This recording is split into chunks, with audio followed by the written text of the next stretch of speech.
out there. The biggest problem was not the Mennonites. The biggest problem was what was causing the Mennonites to come in.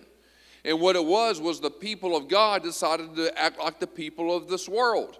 You know, when the church looks like the world, we got a problem. And it was the same thing when the people of Israel, when they went into the land, God says, you don't worship their idols. Matter of fact, the first two commandments that God gave them would go into this. You don't bow down before their gods. And they began to do that. So the number one problem was the idolatry. And Gideon started by taking down his father's idols. And then it caused a stir among the people. And then we see that Gideon is rising to this occasion. He begins to call Israel to arms, or at least his tribe, and those that were close to him. Like there was tribes around, so the closest tribes around him wouldn't have been all of Israel. All of Israel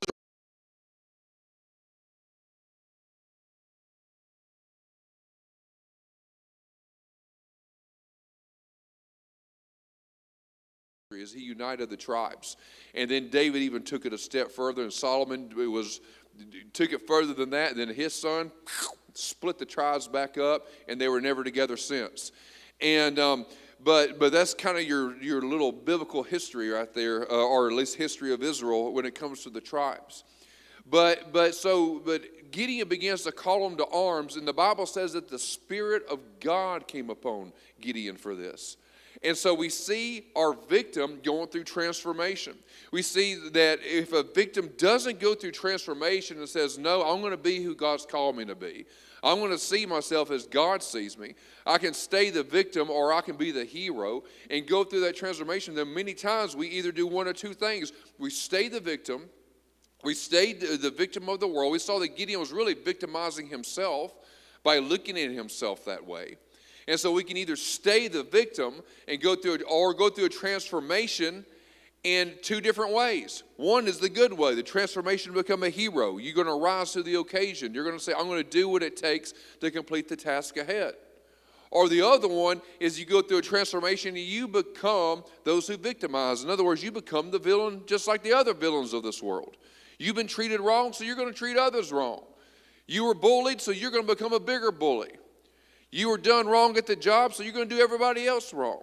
You'll find out the people who really go over the top with this and they do crazy things and they walk into a school or to work with a gun. They feel like they were done so wrong. They were bullied. They were treated wrong at work. They were done wrong by the company. And instead of doing what it takes to transform their own lives so they could rise up and be a better person, face those challenges head on in a right way, what do? They become the ultimate villain. And we've seen that, and every time we see the news come up, and it's another and that's, by the way, the extreme of this, because we can do these things every day, but it doesn't look that extreme. Just using those examples just to say what it looks like on a bigger scale. But every time we see that, we cringe, and you're thinking like, how could somebody be so evil? Well, usually it didn't start. It started as a little seed. It started day and day and day and day and day, and they never dealt with it.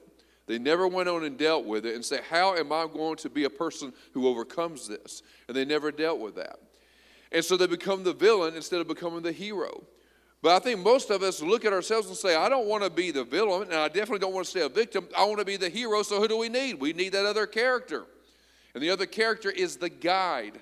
Who is going to help us? Who can I sit down and talk to? The Holy Spirit, yes. As a matter of fact, a name for the Holy Spirit is our guide. He will, lead us into all truth is the word for a guide. He is absolutely our guide, our counselor, our comforter. And one of the words for comforter, which is paraclete in the Greek, another translation of that is a guide. He is our guide. Like if you could go and take a trip to Disney World and you didn't do your research, you didn't study, you're just kind of going like, where is everything at? Oh my goodness. And you spend most of your time just kind of walking around just looking at everything because there's so much and you don't know where, I wanted to go to this. Well, you're in the wrong park.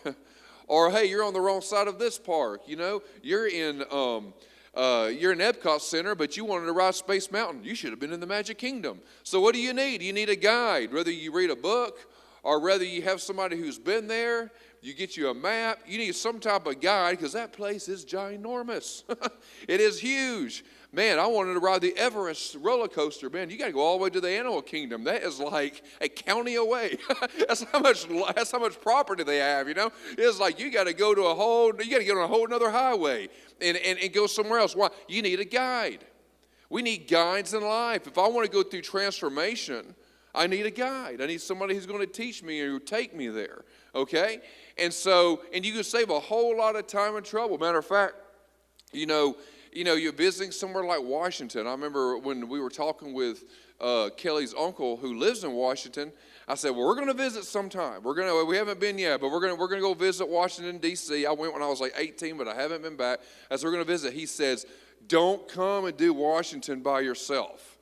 He says, I can get you through back roads. I can get you, and you can do 2 or 3 times as much as everybody else does, and you can do all that in one day. You let me know when you're coming. I would drive you around. I would drop you off at the sites and pick you up. I was like, we'll take it. When we're going to Washington, we're calling Uncle David, and he'll take us around. Not to mention that he's like a 2-star general. He probably can get in anywhere. He probably get in places that nobody else can get in.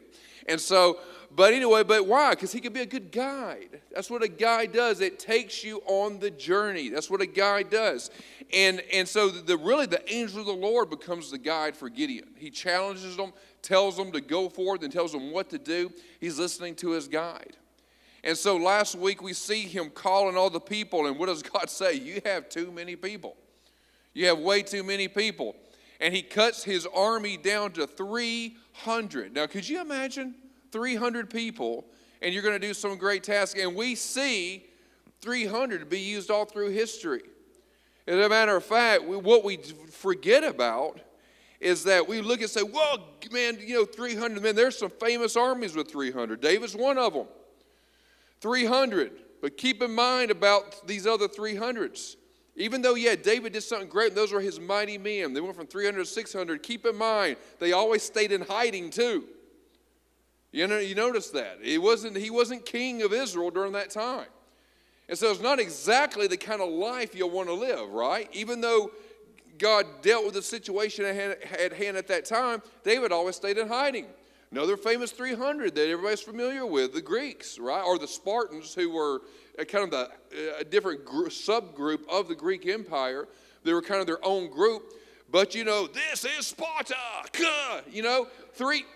300, keep in mind, guys, they lost that battle. As bad to the bone as they were, they lost. Keep in mind that, yes, it wasn't, they're like, what? Yeah, they lost. He died. All 300 died. They won one battle.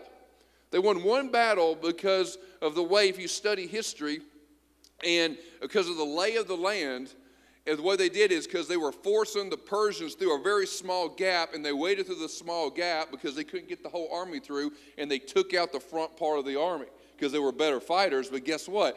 You're eventually going to go down if you only got 300. 300 is not what you want when you're fighting an entire empire.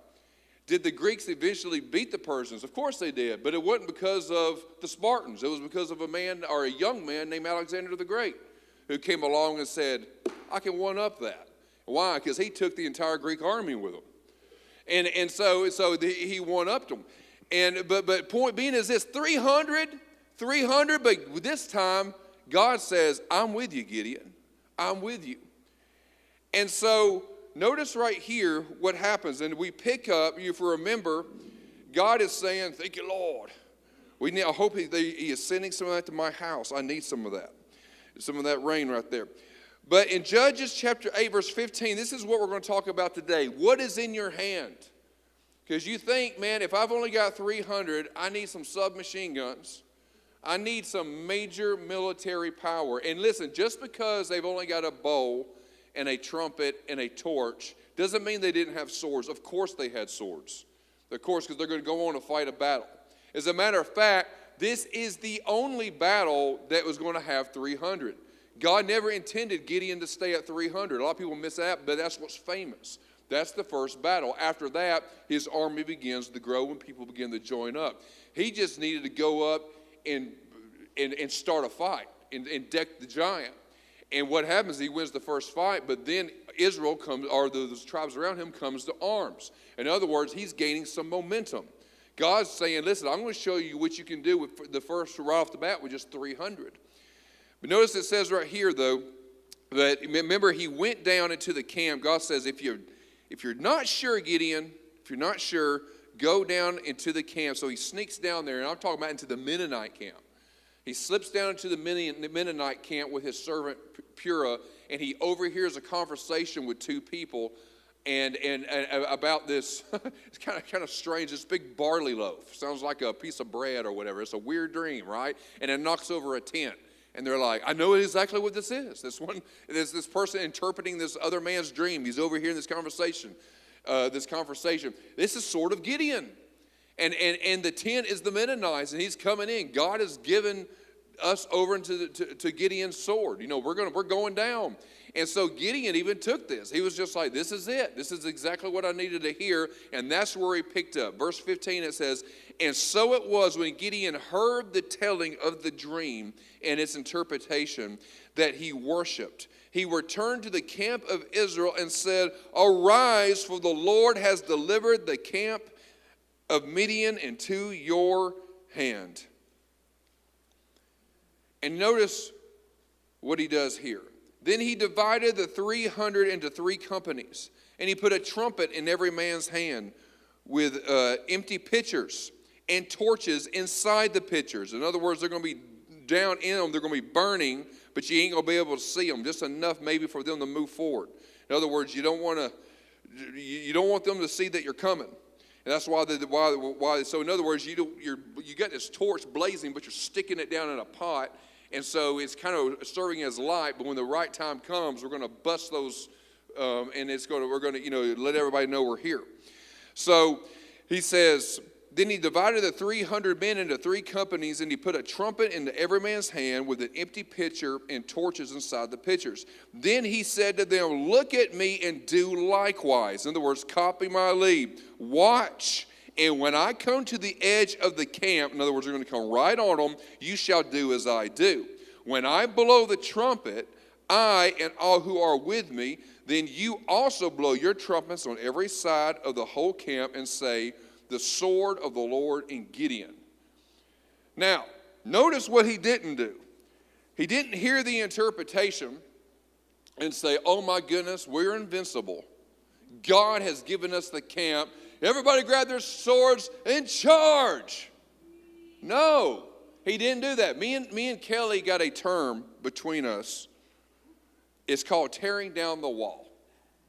Tearing down the wall. And when we talk, it is like jumping out and doing something before we think it through. That's what we call tearing down the wall. And this comes from a time when we were here at the church. And I can't even remember what we're going to use the room for, but we never probably used it for that. But the rooms that were right above our offices, not on the end where the youth center, where that is, but on the side, all those rooms right there, we decided we were going to do something with them. Or we were even just really thinking it through. We were talking, but I just thought it was a great idea. So I just, within like a day, like the next day, I was up there whiting that area out. And I tore down, and I even had some buddies come by. What are you doing? I'm tearing down some walls, man. We're making some space. And so I tore down 3 walls. In the long run, I needed to tear down 2. But I went ahead and we tore down 3. As a matter of fact, really probably didn't need to tear down any of them. But, man, I was excited. I was excited about whatever we were going to do. And then Kelly across the table goes, oh, wow. She's like, I didn't realize you were just going to go ahead and start this. Wow, we haven't really we just talked about it. I was like, hey, we can talk or we can go. Man, it's time, man. We're on the roll here. I mean, it's time. And so we got the walls down. And then eventually we needed another room. Well, we didn't need a ginormous room. And so guess what? We had to pay to have a wall built. And so we have a term of like, hey, let's think this through. Is this what we want to do? Let's work the plan. Let's think it through a little bit. Eventually, we did use that bigger space for a season when we were remodeling and doing some stuff in the kids' church. So we did use that bigger space, but we still needed that another smaller room.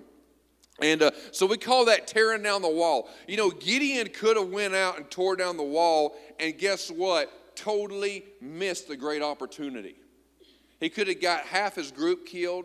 Maybe even God would have given it over. We don't know. But I really believe sometimes people are just expecting God to jump on board because God's leading us. And then we jumped out there and we make a mistake. We're like, wait a minute, I thought God was telling me to do it. Well, he was telling you to do it. But sometimes we got to stop back and think about this. We got to, okay, hold on. Let's get the wisdom of God on this. How is God going to do it? Or what move does he want me to do? How does he want me to face this head on? You know? And it's so amazing is that we're looking, what Gideon would have been looking for at first was what we need is more people. That's what we need. What we need is a bigger army. But really what God was saying, what do you have right now? With this 300, we're going to do something that will always be remembered, always be told. It's going to start right here today, and you don't need a big army. And in this first battle, technically, you're not even going to need a sword. I'm going to use the sword of Midian against themselves. You're not even going to need a sword. You know what you're going to need? You're going to need a trumpet, a bowl, and a pitcher. That's what you're going to need in this one. And you're going to need a good idea. You're going to need a good idea. You know, so many times the people out there, and they're wondering like, man, I've been giving and giving for years, and I mean, why am I not blessed as much as so-and-so? Well, you know, the Bible, when we think about all these sermons about God making people rich, you know, the Bible says that he gives you the power to get wealth. And sometimes that power comes in a great idea. Sometimes that power comes in a way that we're not seeing it, but it comes in just an awesome idea. And when other people are worried and fearful and everything else, what God's going to say, you can be worried and fearful like the rest of the world, or you can look for opportunity. I got a friend of mine, me and Kelly has done business for years. His name is Greg, and some of you may know him, but he owns Fun Source. And we've been doing business with him and his family. Matter of fact, his little girl, his adopted little girl, plays softball with Katie Brooke. And he's got just he's just an awesome, awesome individual. And when your business is pretty much social gatherings, you know, you would think it would plummet during a season like COVID. But you know what? His business went up. It did not go down. And you know why? Because God gave him a great idea. The idea was, you're not going to be doing very many inflatables during this time. You know what you're going to do? You're going to buy a bunch of tents because everything's moving outdoors. And those tents that were at Chick-fil-A during that whole time, guess who's making the money off of them? Guess who's making money off tents all over the place? And instead of people renting inflatables, they're now renting tents. And you know what? His business went up. Why? Because where everybody else was worried and fearful and what are we going to do, he saw opportunity. He saw opportunity. So we can sit there, but in other words, sometimes things come in a great idea. They just come in a great idea, and you look and you can sit there and just be worried, whatever. Or you can say, wait a minute, hold on, I could take this and do something with it. What would a smart person do? Well, guess what? The smartest, the divine wisdom of the universe is on the inside of you. Pray about it and see what God would say about it. What can be done about this? There's some other people, they own a business right up the road from us. And when COVID hit, I told them, I just said, well, y'all got real busy. You know why? Because their company is selling landscaping supplies. It's gravel and dirt and mulch and pine straw, and they got it all. And I looked at her and I just said, well, I said, y'all just hit it at the right time. She said, COVID saved our business. She says, because you know what? When everybody's at work, very few people are working in their yards. It's mainly elderly people that are working in their yards, or retired people out there working in their yards. So, or people, doing business, and so, coming by, they're landscapers. But they said, but right now, they said when all this hit, guess what happened? Well, guess what? They were sitting on it. So they looked then at COVID like, you know what we got to do? We got to buy more supplies or we're going to run out. And so they saw it as opportunity. And so what some people look and they're so worried and everything, we got to be people who when a time of worry or fear comes, Gideon could have panicked. He could have said, listen, this is really about to happen, and I've only got 300 people, and how are we going to do this? We can run out there and face this army head on and think like, is God really on our side? I know what Gideon would have loved to hear. I love, when it says, when God says, go down to the camp, he hears this, he comes back out. I'm sure that what he would have loved to hear, since this is the God who took out Egypt, this is the God of the 10 plagues, this is the God who divided the waters, why can't Gideon be the next Moses, right? I'm sure Gideon would have loved to look at his army and says, listen, be still and you shall see the hand of your God. The Mennonites that you see today, you will never see again. Only you will be still and see the hand of God. I'm sure that he would have loved to hear that. I'm sure that he would have loved to know that, because it's so funny, we think about the Jehoshaphat story years later during the days of the kings. And the Jehoshaphat story where he says, listen, you're not going to have to fight this battle. Send the praisers first. Everybody's happy except the praisers. What? We're the first ones going out. Yeah, you're like, oh yeah, that's faith. Not for the praisers. And we're like, whoa, you're sending me to the front lines? Really? We're going out there with banners? And not with swords and no, we're going to go forth glory and praising. Oh, really? Really? This is a good idea? You better hope the praisers are on board with this. This is a great idea. But you know what? There are supernatural things written in Scripture. In a part, the Jehoshaphat story wouldn't have been a part of his history yet. Gideon would have been a part of his history. But guess what? The Exodus was. And it's always brought up. As a matter of fact, in the book of Judges it's brought up. They say, where is the God who defeated Egypt when the Mennonites are coming? Where is this God? And I'm sure they would have loved to have that, because what did Israel have to do when they came out of Egypt? They just had to walk out. They just had to walk. As a matter of fact, they were annoying Moses and Aaron the whole time. You've made this worse on us. They griped and complained the entire time, but God kept working with them. Sometimes what we want is a Moses story. We want to be still and not do anything, and God says, and I'm going to open up the heavens and pour out a blessing on you that there will not be room enough to receive it. But God's saying, you're going to have to do something about it. You're going to have to set your hand to something, and I will prosper it. But whatever you set your hand to, I will prosper. But right now, you ain't setting your hand to anything. But sometimes we just want a Moses story. We don't want a Gideon story. We don't want a Gideon story. But Gideon had to do something. I'm sure he would have loved to have been Moses. But you know what? He wasn't. And so what does Gideon get? Gideon gets an awesome idea. A little game of bluff. A little game with, hey, watch this. And see what happens. Verse 19, so Gideon and the 300 who were with him came to the outposts of the camp at the beginning of the middle watch, just as they had posted the watch. In other words, it was really dark. And they blew their trumpets and broke the pitchers that were in their hands. Then the 300, notice it says, then the 3 companies, in other words, 3 groups of 100, blew the trumpets and broke the pitchers. They held the torches in their hands and the trumpets in their right hands for blowing. And they cried, the sword of the Lord in Gideon. And notice what happened. And every man stood in his place all around the camp. They're not charging. And the whole army ran and cried out and fled. When the 300 blew their trumpets, the Lord set every man's sword against his companion. In other words, the Mennonites, it's so dark. No doubt God's bringing some confusion, but they began to go against themselves. Every man's sword against his companion throughout the whole camp. And the army fled, what was left on, to Beth Acacia toward Zerah, as far as the border of, we're going to have some words here, Abel Meholah, and by Tabbath. And the men of Israel gathered together from Naphtali. Now notice this is when his army begins to grow. At this point, it's no longer 300. So people came from Naphtali, Asher, and Manasseh and pursued the Mennonites. In other words, once they ran out, his army began to grow from from 2 other tribes. He is in Manasseh. But Naphtali and Asher begins to join up.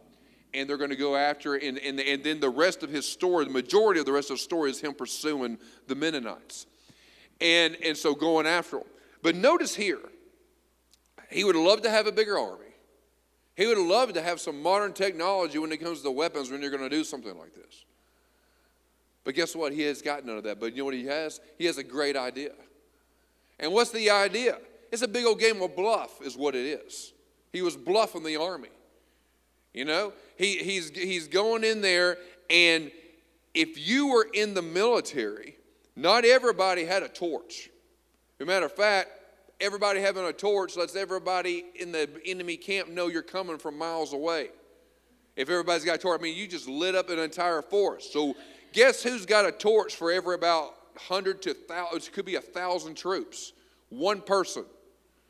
And if they got that torch, what are you doing? You're just keeping your eye on the light, and your whole army is following that torch because you don't want to give it away, and they're keeping it low. You follow the guy in front of you. The only people that need to see it is the ones in front. And then when you get there and they do something like this, and they surround around, and they serve enough light with 300 lights going around where it looks like you've got like 300,000 people have surrounded you. And it's ultimate panic. It looks like you're totally surrounded because they know, I mean, it's not 300 if you got 300 lights. Each one of those lights probably represent about 1,000 people. And so they think the army of Israel has surrounded them. It was a game of bluff. And you only have one person blowing a trumpet. Who was that? That's your command. That's the guy in front of your group who holds up the torch. He blows the trumpet to let you know it's time to charge. It's time to invade. It was a game of bluff. It was a great idea. It didn't come, and God didn't say go in there and attack it. He says, Gideon, I'm going to give you an idea, and y'all are going to sit there, and they're going to take care of it. And the only thing you're going to do is you're going to pursue them while they're on the run. You're going to put them in a state of panic. It was a great idea. And so what do? They don't need to give themselves away first. So they get those torches, they put them down in their little buckets or whatever, you know, the little pitchers, and as they're going and they're slipping up on them, and they've lined 300 people around the camp, they break them. I guess I don't know why they couldn't save them and just pull them out. But anyway, but they break the pitchers, they hold up the torch, they blow, and what do they say? The sword of the Lord in Gideon. They wanted them to know it was over. And so of course, the Mennonites began to attack one another. So many times we're looking on some type of divine intervention, and God's saying, I'm giving it to you in an idea. I'm giving it to you in another way. I'm looking for opportunity. Lord, I need you to take care of something here. And God's saying, listen, here is you a divine opportunity. You know? I remember, going back to the whole COVID thing. I mean, everybody, and I've mentioned this before, just little bitty things that sometimes, you look back on, you're like, that was a cool thing to do during just a season. And what I did was, when I mentioned that I made a garden bed, because I was like, I ain't got nothing else to do, so I might as well make some garden beds, right? And so I made some. Dad liked them. I made him some. Stephanie came by and liked them, so I made her and Matthew a couple. And then I realized, wait a minute, if everybody in my family wants a garden bed, I wonder how many people out there, because they're stuck at home, are planting gardens. You wouldn't believe how many garden beds I sold. I just stuck it on Facebook Marketplace, and I about couldn't keep up with it. And my thing is that I was stuck at home anyway. You know what we did? We paid off a credit card. We went on vacation. We paid for an entire vacation off garden beds. And you know how long I worked on them? At the most, 3 or 4 hours a day for about 6 weeks. And guess what? No more garden bed. Why? Because planting season's over. The next year, didn't work. Why? I just stuck a couple out lines, sold just a few, and I was like, they're not going. Why? Because it was a season. Everybody's at home. Everybody was at work the next day. By the time it rolled back around, everybody was back at work. Or everybody started making their own. I don't know. But you're just like, hey, you know what? The idea pops in your head. And so I was like, hey, and you know what? It was that little short season. I could have sat there and said, I don't have nothing to do. I'm bored here at home. But you know what? Little things. Sometimes it's just little bitty things just like that. But what has God placed in your hand? That's what, if we ask, well, Jim, I need God to intervene on my life. I really believe that the right people are around us. I believe the right talent is there on the inside of us. We just don't look at it as talent.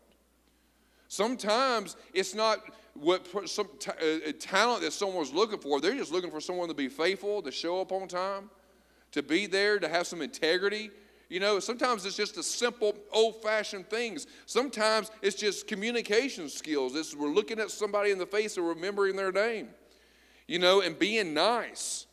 And not, you know, sitting around is there. I was like, well, I'm a people person. Guess what? If you're a fuddy-dud and boring, nobody wants you to train them, you know. And so you got to bring a little life to the party. You got to be a people person. But, you know, here's the thing is even when that happened, you know, I knew I wanted to do something else at that time of my life. This was a couple years ago. I was like, I got time. I wanted to do something else. But when I thought about it, I was like, I don't really know what else I'm good at. You know, and I'm not very passionate about a lot of other things. I said, I've always done ministry, and I love to exercise, and I owned a gym all the time. I said, I guess I'm just going to get back into personal training. You know why? Because it's what I found in my hand. Sometimes we're looking for a great idea, but the opportunities are really not that far away. It's just what's in your hand. You know, you'll find out, hey, there's just crazy amount of ideas out there. There's a man, you ever, I love his story. You ever eat the Dave's bread? He's got bagels and bread and stuff. It's a multi-grain bread. You know, you can buy it at Publix. He puts his testimony on all of his bread. Guess where Dave learned to make bread at? Prison. He said he made some bad mistakes in his early years. If he'd go back, he wouldn't have done it. But guess what? Prison became an opportunity for him. You know why? Because instead of sitting there and sulking and everything, he worked in the kitchen and he learned how to make bread. And he started figuring out different recipes for bread. And by the time he got out, he decided to change his life, turn his life around, and started and build relationships with people. And he began to give them as a gift. He would make bread for them. Make bread. And guess what? People was like, can I order this? Can you make this for me again? I'll pay you for it. And guess what? Dave, all of a sudden, has got a business. And Dave has done really well. And you can go in Walmart, and you can go in Publix, anywhere, and see Dave's bread because Dave took an obstacle and made an opportunity out of it. And it's making bread. You know how many people know there's a lot of people who know how to make bread. But Dave did something with it. But there's all kinds, I'm just saying, there's ideas. There's great ideas out there. And the thing is so many times we're waiting for God to do something supernaturally, and God's saying, here's the idea right here. God has given us all things for life and godliness. He's given us everything. He's given us the power to get well. He says, anything you set your hand to, I will cause it to prosper. I remember when I was 21 and we bought the gym, and I remember that first couple of weeks, I would say the first 2 or 3 months, man, it was a time of like, if there was people who were anointed to come by and bring discouragement, they found me, you know, and like this with this one lady, like the first couple of weeks, she came in and she just said, and I guess she just looked at my age and everything else, and she just looked at, she goes, I saw that her membership dues were coming up, and I just said, hey, you paid for a year last year. Talk about encouraging. She goes, I say that you paid for a year in full. Do you want to do that, or do you want to sort of monthly plan? How do you want to continue your membership? She goes, well, I definitely don't want to do a year because I don't think you're going to last a year. And I was like, well, I appreciate that. So I guess we're going to put you on month by month. You know, thank you for the encouraging words, madam. But anyway, and then somebody mentioned, I will never forget it. Mom and Dad will remember this. Oh, my goodness. Some friends sent us. They said, you need to go see this person. Talk to them about money. We went in his office because he's going to give us business talk, give us educate. And